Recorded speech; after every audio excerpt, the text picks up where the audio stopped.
नमस्कार, news brief देख रहे हैं आप सब और मैं हूं आपके साथ रूपाली शर्मा। खबरों का सिलसिला शुरू करेंगे। जम्मू कश्मीर से इस वक्त की बड़ी खबर सामने आ रही है, जहां पर मुख्यमंत्री उमर अब्दुल्ला ने बड़ी मिसाल पेश की है। तिरंगा रिबन को काटने से सीएम ने इनकार किया।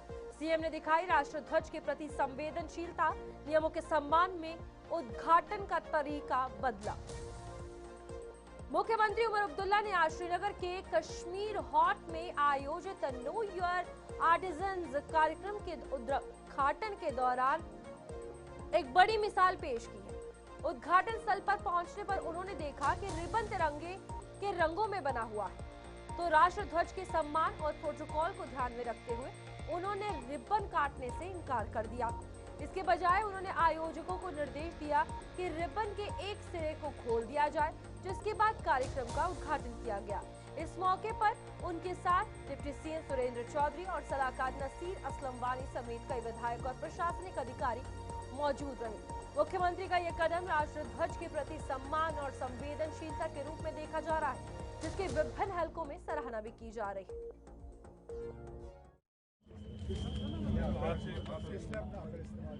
अपने हाथ से होल्ड करना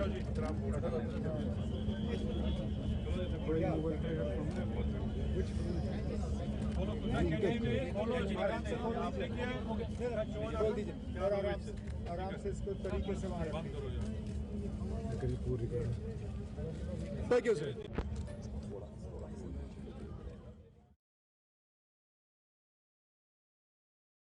जम्मू कश्मीर विधानसभा सचिवालय द्वारा जल जीवन मिशन योजना के तहत राजौरी और पुंछ जिलों में कथित अनियमितताओं की जांच के लिए गठित समिति ने राजौरी का दौरा किया।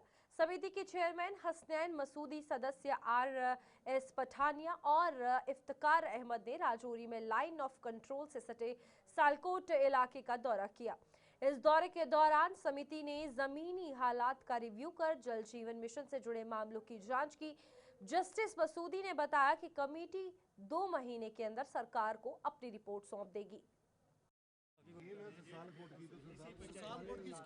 ये कोई 12,000 करोड़ रुपए की स्कीम थी, जल जीवन मिशन, जो प्रधानमंत्री की स्कीम थी। 2019 15 अगस्त को हुआ था कि सारे मुल्क में हर घर में पहुंचना चाहिए नल से जल। उसका मतलब है safe and adequate drinking water. तो यहाँ भी कोई 12,000 करोड़ के करीब यहाँ के लिए भी दिया था। 7,000 करोड़ वागुजार किए गए, 5,000 करोड़ अभी दी थी। लेकिन यहाँ जब हम सदन में बैठे, जब हम हाउस में बैठे असेंबली में, तो अक्सर बेशर मेंबरान ने ये शिकायत की कि इसके अमलाने में, एग्जीक्यूशन में इरेगुलरिटीज बेजाब्ती क्या हुई है। तो वो इतना ज़्यादा कहा गया उसके बारे में, इतनी ज़्यादा जो उन्होंने कहा तो उसे पुरस्कार तरीके से कहा, ताकि फिर सारे हाउस ने एक कमेटी हाउस की बनाई गई, कोई जैसे आपने कहा 10 15 मेंबरान की, ताकि हम देखें। हमें ये कहा गया कि आप देख लीजिए, इसका जो एक तरीके का प्रूव कीजिए कि ये जो बेज़ाब्ता हुई है कहाँ हुई है और किस सतह पर हुई है, और क्या क्या उसका क्या क्या दायरा है, क्या क्या उसकी क्या क्या वसत है उसकी। तो उसी सिलसिले में आज हम राजौरी आए हैं, और ये गाँव एक बॉर्डर एरिया में है, बिल्कुल बॉर्डर के साथ ही। जैसे आप जानते हैं, आप यहाँ से ये डोंगरी इलाके में है ससलकोट की जो वाटर सप्लाई स्कीम है। तो यहाँ हमने जो यहाँ के हमारे जो मुकामी जो यहाँ के हमारे जो लीडर्स हैं, जो सिविल सोसाइटी मेंबर्स हैं, उनसे बात की, खुद भी यहाँ का मुलाजा किया और देखा कि यहाँ पर क्या हुआ, क्या नहीं हुआ, क्या समस्या है, कैसे हुई। सर, इस 1 साल के अरसे में कमेटी कहाँ तक पहुंची है कि कहाँ देखिए हमारी जो निशस्त है, आप जैसे आप पहले ही अंदाजा कीजिए, 7,000 करोड़ का मामला था और 3200 के करीब स्कीम्स थी। हमारी कई निशस्तें हुई। सबसे पहले तो कोई इनके प्रोसीजर डिलेज भी हैं, पूरा पैसा इनको भी मिला नहीं है, लेकिन जो पैसा आया भी है वाकई वो गाइडलाइन के मुताबिक लगे और क्वालिटी का उस पर काम हो, उस पर बहुत बड़ा एक सवालिया निशान है। साल पहले ये कमेटी तश्कील में आई थी। हमने शोपियाँ, अनंतनाग, इन पहलगाम, उधमपुर, राजौरी, पुंछ आज करके मुझे लगता है हम फाइनल रिपोर्ट देंगे, करेक्टिव मेजर्स देंगे, और इस करेक्टिव मेजर्स में एक फार्मूला अडॉप्ट करेंगे कि ये प्रधानमंत्री नरेंद्र मोदी जी का जो एक कॉम्पैक्ट है, ये पूरे देश भर में, जम्मू कश्मीर में और खासकर राजौरी पुंछ के लोगों को भी हर घर साफ पीने का पानी मिले। ये एक सबसे बड़ा एक कमिटमेंट है। इस कमिटमेंट को पूरा करना है और इसको जमीनी सतह पे उतारना है। इसी उद्देश्य के साथ, इसी का एक मिशन के साथ आज कमेटी राजौरी पुंछ के टूर पे, और मैं आपके माध्यम से राजौरी पुंछ के लोगों को आश्वस्त करना चाहता हूँ, एक एक पाई का हिसाब लिया जाएगा। ऐसा नहीं है गवर्नर रूल है, पूछने वाला कोई नहीं है, जहाँ पे कोई आगे पीछे हो जाएगा। और हर आदमी को पीने का पानी उसके घर में पाइप्ड वाटर, नरेंद्र मोदी साहब का जो पवित्र अमरनाथ यात्रा के लिए आज से अग्रिम पंजीकरण प्रक्रिया शुरू हो गई है। देश भर में 554 बैंक शाखाओं में पंजीकरण किया जा रहा है। श्री अमरनाथ श्राइन बोर्ड ने साफ किया है कि पंजीकरण पूरी तरह से पहले आओ पहले पाओ के आधार पर होगा। ये प्रक्रिया जम्मू में भी विभिन्न बैंकों की शाखाओं में आज से शुरू हो गई है, जहां बड़ी संख्या में श्रद्धालु पहले दिन पंजीकरण करवाने पहुंचे। श्रद्धालुओं का कहना था कि वे पूरे साल इस दिन का इंतजार करते हैं और अब उन्हें बाबा बर्फानी के दर्शन के लिए यात्रा पर जाने का मौका मिला है। पंजीकरण कराने आने वाले श्रद्धालुओं के लिए बैंकों में पर्याप्त व्यवस्था की गई है ताकि उन्हें किसी भी प्रकार की कोई परेशानी का सामना ना करना पड़े। बम बम बम बम।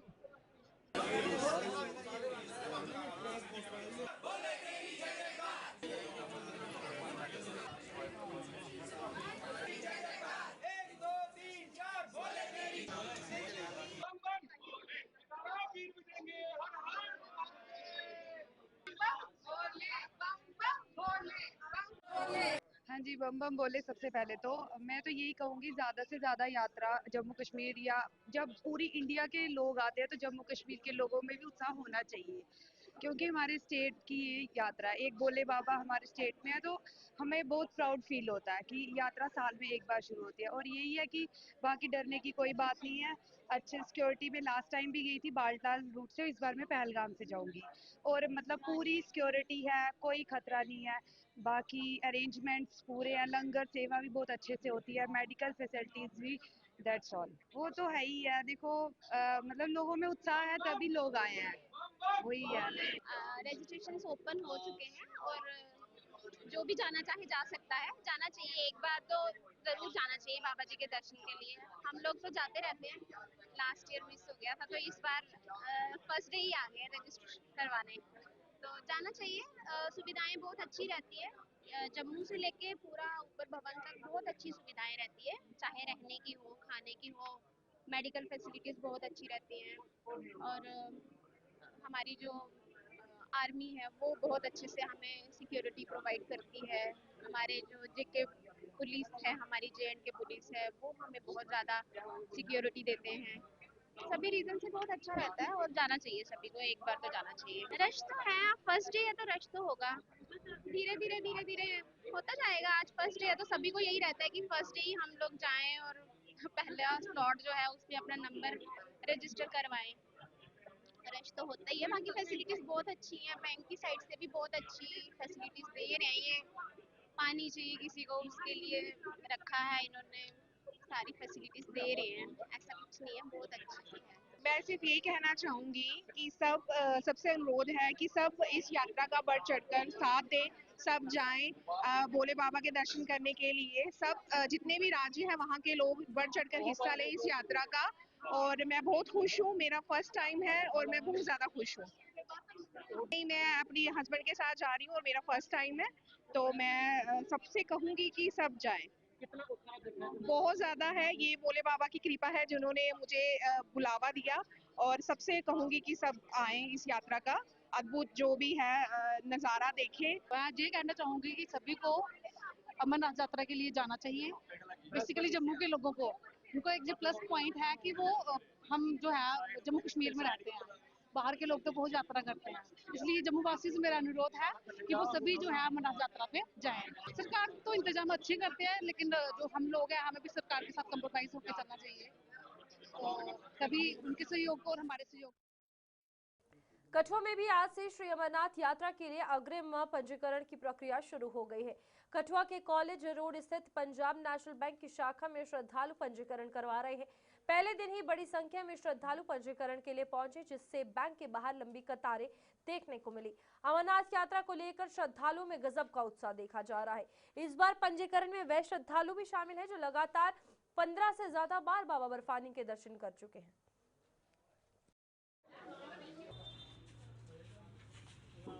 ये मेरी 18वीं यात्रा है।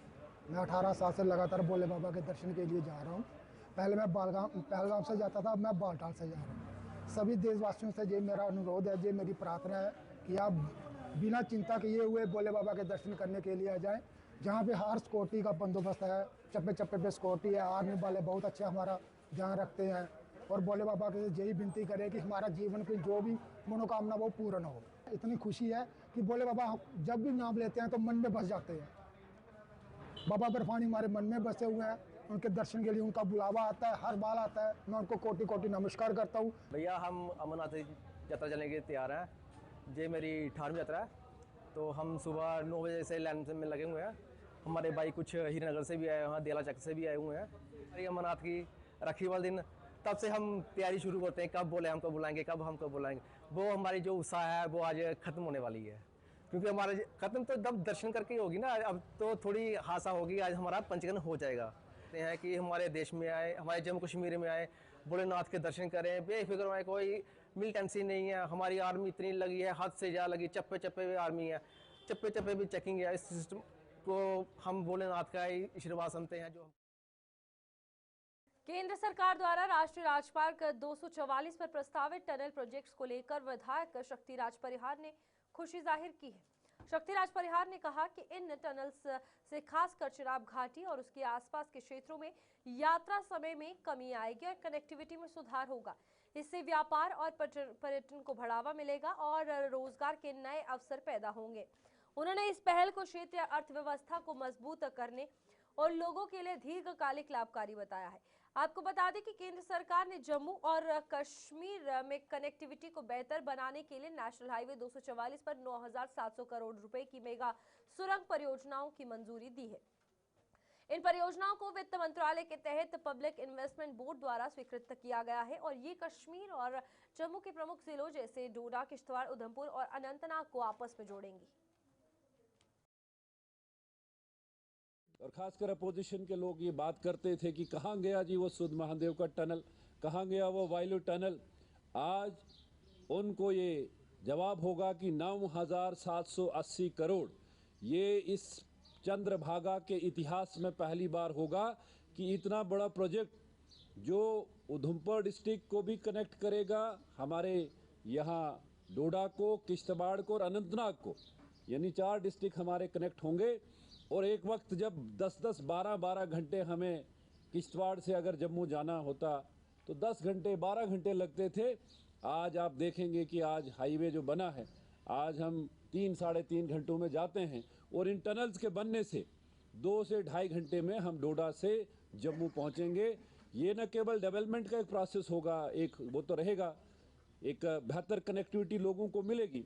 उसके साथ में जो यहाँ के बेरोजगार, अनएम्प्लॉयमेंट, जो अनएम्प्लॉयड यूथ हमारा यहाँ पे है, ये उनको भी रोज़गार देने का एक साधन होगा कि हज़ारों की संख्या में यहाँ के नौजवान इनमें काम करेंगे। और इसके लिए मैं फिर से एक बार डॉक्टर जितेंद्र सिंह जी का आभार प्रकट करूँगा, भारतीय जनता पार्टी सरकार का और यशस्वी प्रधानमंत्री मोदी जी का, कि इस चंद्रभागा को, ये हमारे इस एर्स्टवाइल डोडा डिस्ट्रिक्ट को इतना बड़ा पैकेज आज मिला है। और आप देखेंगे कि पिछले 50 वर्षों से लगातार यहाँ से कोई न कोई एनसी हो, कांग्रेस हो, उनके मंत्री दिल्ली में रहे होंगे, सरकारों में रहे होंगे, लेकिन पिछले 12 साल में जब से भारतीय जनता पार्टी बनी है, सरकार में आई है और जब से डॉक्टर जितेंद्र सिंह पीएमओ में मंत्री बने हैं, आज आप देखेंगे कि ये जो हमारा चंद्रभागा है, ये पावर हब अगले 2-3 साल में बनने वाला है। अनेकों हाइड्रो प्रोजेक्ट्स आज इस एरिया में बन रहे हैं, आज हाईवेज बन रहे हैं, आज ये जो टनल्स, जो देराना एक मांग लोगों की थी कि जल्द से जल्द काम इन पे शुरू होगा। और मुझे पूरा विश्वास है कि 9,780 करोड़ का जो पैकेज हमें इस एरिया को मिला है, ये काम जल्द से जल्द टेंडरिंग होके यहाँ। जम्मू कश्मीर वक्फ बोर्ड की चेयरपर्सन डॉक्टर दरख्शां अंद्राबी ने आज जम्मू में स्थित जियारत शरीफ हजरत पीर बाबा पंच पीर का पुनर्निर्माण और सौंदर्यकरण कार्य का उद्घाटन किया।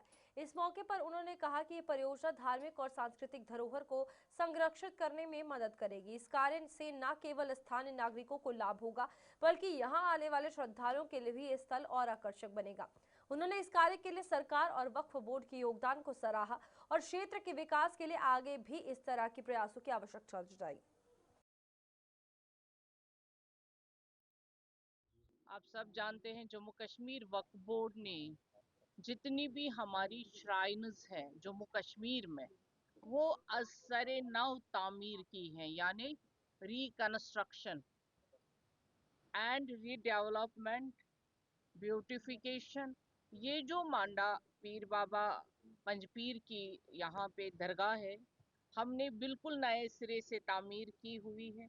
आप पूरे ये दरगाह देखेंगे, आप पहले भी हमारे साथ रहे, जितनी भी दरगाहें यहाँ भी और कश्मीर में भी हमने नए सिरे से इनको डेवलप किया है, नए सिरे से कंस्ट्रक्शन किया हुआ है, क्योंकि जम्मू कश्मीर वक्फ बोर्ड का काम ही है जो हमारे एसेट्स हैं, जो हमारी डेवलपमेंट्स हैं और जो हमारी श्राइन्स, मॉस्क्स और बाकी जो चीज़ें हैं उनको महफूज रखना, उनको डेवलप करना, और जो हमारे ज़ायरीन आते हैं, यानी हम देखेंगे यहाँ उधमपुर में भाजपा महिला मोर्चा ने आज महिला सशक्तिकरण के समर्थन में एक पद यात्रा का आयोजन किया। इस यात्रा का उद्देश्य नारी शक्ति वंदन अधिनियम के तहत महिलाओं को 33% आरक्षण देने की मांग को समर्थन देना था।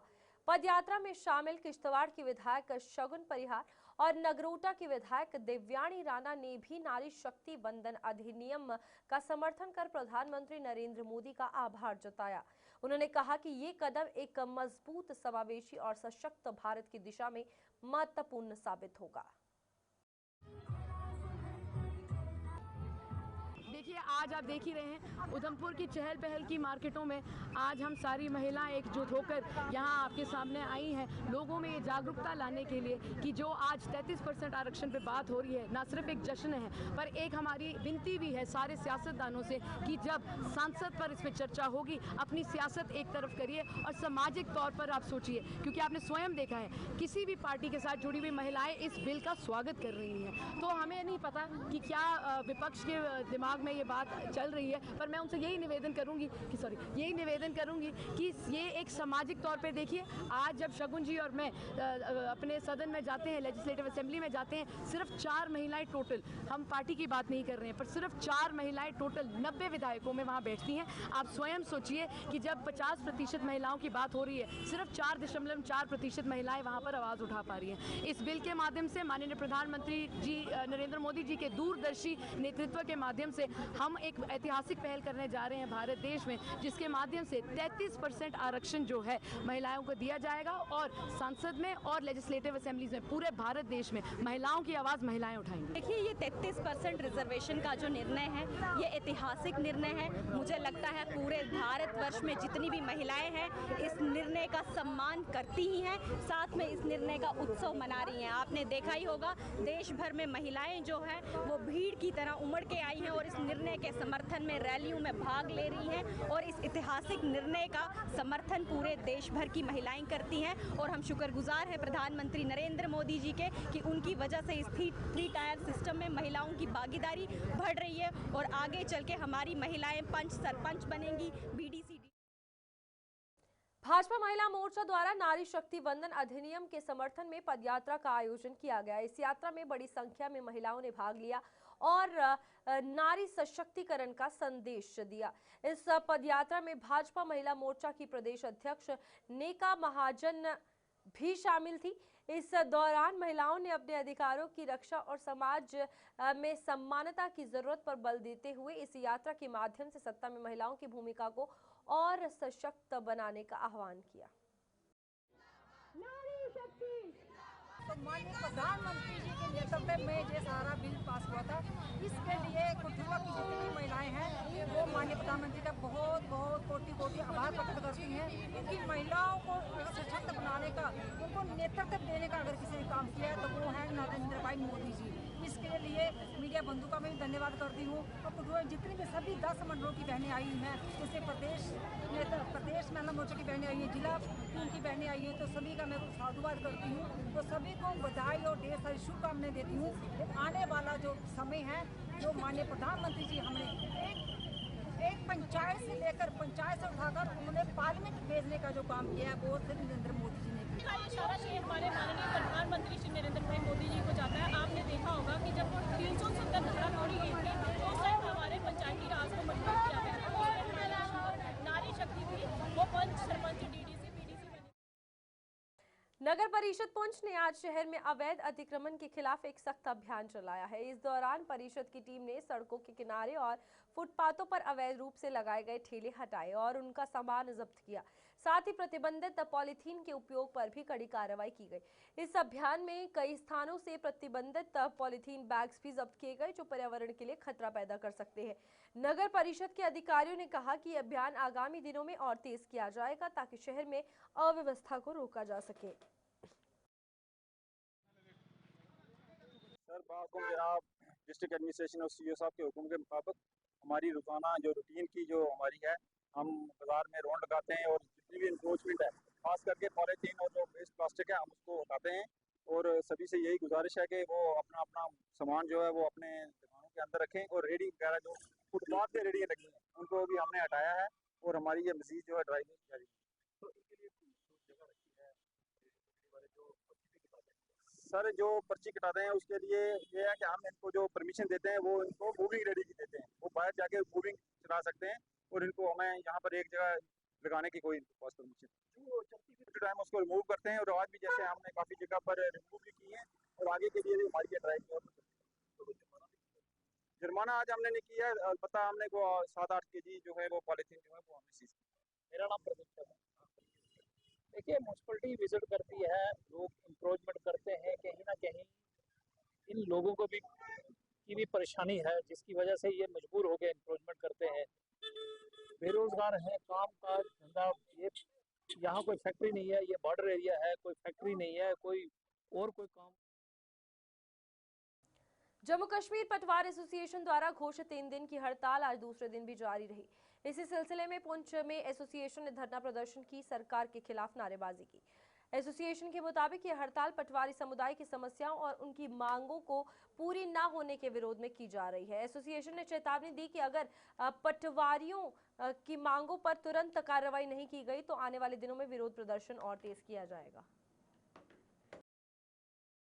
हम भी अपने काम को करने में पूरे इंसाफ से काम नहीं कर पा रहे हैं, हमारे बुनियादी हकूक जो है वो वायलेट हो रहे हैं। दूसरा जो हमारा आज यहाँ इकट्ठा होने का जो स्ट्राइक का जो मकसद है वो ये है कि 2014 में जब पटवारीज की अपॉइंटमेंट हुई थी उनको ग्रेड पे 2800 दिया गया था, जबकि बाद में कोरिजेंडम निकाल के उनको 2400 ग्रेड पे में लाया गया। आज पटवारी से टेक्निकल काम करवाया जा रहा है, वो काम जो इंजीनियर्स नहीं कर पा रहे हैं वो पटवारीज बिना ट्रेनिंग के कर रहे हैं, तो क्यों ना उनको वैसी तनख्वाह दी जाए जो टेक्निकल लोगों की तनख्वाह हो। और तीसरा जो हमारा सबसे इम्पॉर्टेंट जो आपको मैं बताना चाहता हूँ कि पिछले महीने में हमारे बहुत सारे पटवारी साहिबान को प्रमोट करके गिरदावर लगाया गया और उसके बाद उनकी ट्रांसफ़र भी की गई, एडजस्टमेंट की गई, बट फिर उससे एक हुक्मनामा जारी होता है कि उनको वहाँ से रिलीव नहीं करना है। ये कहाँ की नाइंसाफ़ी है, जब आप किसी आदमी को एलिवेट भी कर रहे हो, ट्रांसफ़र भी कर रहे हो, फिर उसको रिलीव नहीं किया जा रहा। हमारे गिरदावर पिछले 6 महीने से प्रमोट होकर स्टील पटवारी का काम कर रहे हैं। हम अपने बुनियादी हकूक़ को लेकर के हुकाम के पास गए हैं, मुख्तलिफ ऐवानों तक हमारी आवाज़ पहुँची है। 2800 ग्रेड में हमें जो है रिक्रूट किया गया था, तो ग्रेड पे जो पटवारियों का है वो 2800 ही रखा जाए आने वाले वक्त में भी, ताकि जो हमारे पटवारी हैं जितना भी काम पटवारियों से लिया जा रहा है वो एज अ टेक्निकल जो है काम लिया जा रहा है। और आने वाले वक्त में जितना भी काम है, आप देख रहे हैं कि मैक्सिमम चीज़ें जो है आज ऑनलाइन हो चुकी हैं और उस ऑनलाइन की वजह से एक कंप्यूटर नोइंग होना बहुत ज़रूरी है। और हमारे जो पटवारी हैं ना वो बीटेक है ना बीई है, उसके बावजूद भी जितना भी काम टेक्निकल काम है, डिजिटाइजेशन ऑफ जमाबंदीज़ का है, कैलेस्टर मैप का काम है, सब काम जो है टेक्निकल काम है, उस काम को पटवारियों ने बाखूबी निभाया है। पैटर्न ऑफ जो लद्दाख यूटी का जो पैटर्न है, सरकार के नशा मुक्त जम्मू कश्मीर अभियान के अंतर्गत युवा सेवाएं और खेल विभाग डोडा द्वारा भलेसा में आज 14 से 19 वर्ष के बच्चों के लिए एक खेल शिविर का आयोजन किया गया। इस शिविर में क्रिकेट, फुटबॉल, वॉलीबॉल, बैडमिंटन और खो खो जैसे खेलों का आयोजन किया गया। इस आयोजन का मुख्य उद्देश्य बच्चों को खेलों में भाग लेने के लिए प्रेरित करना और क्षेत्र को नशा मुक्त बनाना था, जिसमें कई युवाओं ने बढ़ चढ़कर भाग लिया। कैंपेन जो है हमारे एलजी साहब द्वारा 100 डेज़ का जो कैंपेन का उन्होंने आह्वान किया है, तो उसमें आज डे 5 के तहत आज हमने यूथ स्पोर्ट्स एंड सर्विस की ओर से यहाँ पे स्पोर्ट्स की कुछ एक्टिविटीज़ जो हैं इधर भलेसा में की गई और इसमें हमारे ZDPO साहब और अपने ज़हूर साहब जो टीचर थे उनके साथ मिलके हमने बच्चों के साथ ये एक्टिविटी को संपन्न करवाया। और आने वाले दिनों में जैसे जैसे हमें शेड्यूल दिया गया है, हम वो शेड्यूल पे जो है अपना 100% देने की कोशिश करेंगे। और मैं सभी डिपार्टमेंट से गुजारिश करूंगा कि इस कैंपेन का हिस्सा बने। हमारा यहाँ भलेसा में एक प्रोग्राम हुआ जिसमें कि लगभग 250 से 300 बच्चों ने आज यहाँ पे पार्टिसिपेट किया और अवेयरनेस दी कि नो टू ड्रग एंड से यस टू लाइफ, इसी बारे में आज का जो प्रोग्राम था हमने आज यहाँ पे भलेसा में किया, जिसमें कि साथ में हमारी जो एनजीओ के अपने विनय जी थे और वो भी हमारे साथ साथ छाया बशाना रहे। जैसे कि आप सब जानते हैं हम यहाँ पे खेलने आए और हमने बहुत सारी गेम्स खेली, जैसे वॉलीबॉल, क्रिकेट। इससे जो हमारा दिमाग था वो रिफ्रेश हुआ, उसके साथ जो बाकी चीज़ों में ध्यान था नशों में वो उससे भी हट गया। तो जो हमारे गवर्नर जी हैं उन्होंने हमें ये बहुत अच्छा कैंपिंग दिया है ताकि जो हम अपने गांव में, अपने नेबर्स में, अपने आस पड़ोस में बता सकें कि नशों से दूर रहो। नशा एक बहुत गंदी ही लत है जो एक बार लग जाए वो छूटने की नहीं होती है। जैसे एक घर को बनाते हुए कई साल लग जाते हैं लेकिन टूटने में 1 मिनट नहीं जाता, वैसे ये नशा है, लगने में तो इसको सेकंड नहीं, लेकिन जब ये खत्म होता है तो बहुत ही ज्यादा मुश्किलात आती हैं। तो हम शुक्रिया करना चाहेंगे अपना गवर्नर का कि उन्होंने हमें ये कैंपिंग करने का मौका। तो चलिए बुलेटिन में अभी के लिए इतना ही। खबरें आगे भी जारी रहेंगी। नमस्कार।